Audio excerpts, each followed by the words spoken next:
I'm Laura Apol, and I'm here because my daughter Hannah in 2017 took her own life with a gun. Hannah was 26 and had always been the child that I wrote a lot of poetry about. After her death, I continued to write, and I wanted to share a few poems today. The first poem begins with Hannah as a young and spirited child. The next poem, she's a teenager and pretty typical of teenagers. And then after that are the poems that I wrote after she died.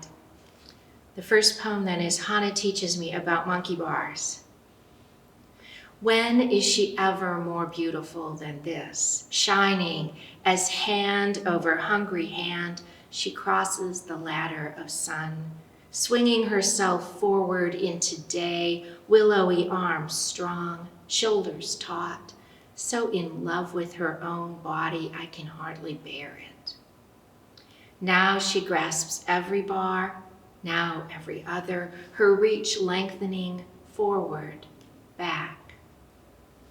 I have drifted in a bayou, run marathons mile after mile, burrowed toes into fine white sand, but I have never loved my body like this.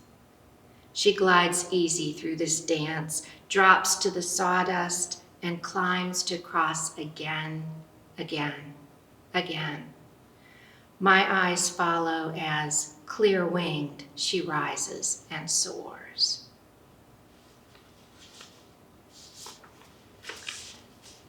The second poem is called The Fire, and it begins with a head note by the poet Suzuki that says, when you do something, you should burn yourself completely, like a good bonfire, leaving no trace. The fire. I draw solace from this solitude, the labyrinth of desert grass and dried creek beds, the absolution of the morning stars. Here the world forgives. Until my distant daughter rises from the hard red dirt, wings white with ash. She reels me in on the taut umbilical of care. Why didn't you, why can't you, why won't you love me? And then my own, how could I not? Once I mapped the moons toward when she would be born, until she broke the membrane of my stretched embrace, emerged hand first. Even then she could not wait to leave. Now her rage consumes us. Flinted words throw sparks, savage fingers flare.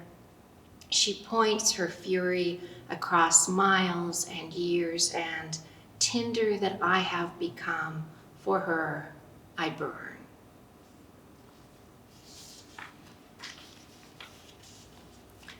This poem then is a poem about conversations that I had with Hannah just before she died.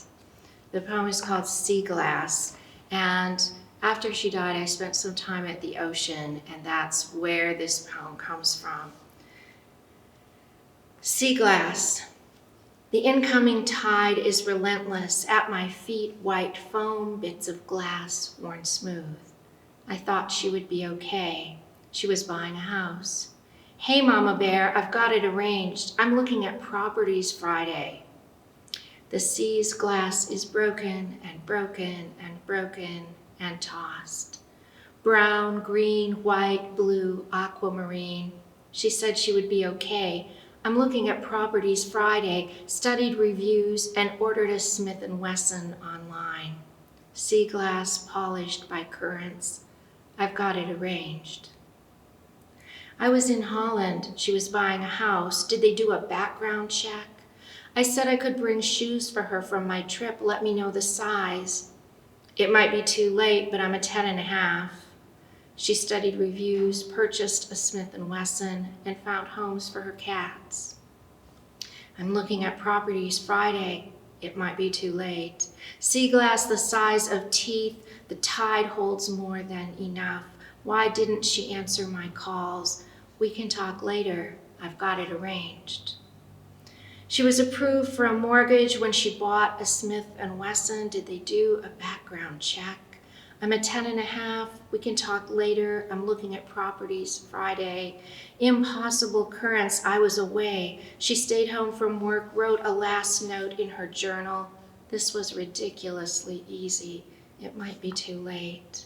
Why didn't she call? How relentless this thunder of ocean, glass ground to milk teeth, the tide coming in. We can talk later, ridiculously easy. I've got it arranged. I was away. She left a note, made plans for her cats, phoned her friends to say goodbye. Didn't she tell me she'd be okay? Arranged, easy. I'm too late. Friday. Broken glass in the tides. We can talk later, Mama Bear. And then finally, I wrote for a whole year after Hannah died, and this is the last poem of that year of writing. It's called A Pause in an All-Day Rain for Hannah Grace. In the quietest reach of late afternoon, the light, without warning, dapples and shifts, finding new leaves in the saucer magnolia we planted for you last week. I watch the green bending here and here. Think perhaps I should give you the quilt I've tossed over my bed. It matches your sofa. Catch myself once more. Friday, I had your name inked into the skin of my inner arm, so I'd be reminded not of you, but of your absence, would stop reaching for the phone. Now I want to tell you I blistered my hand on the stove. The cat is showing her age.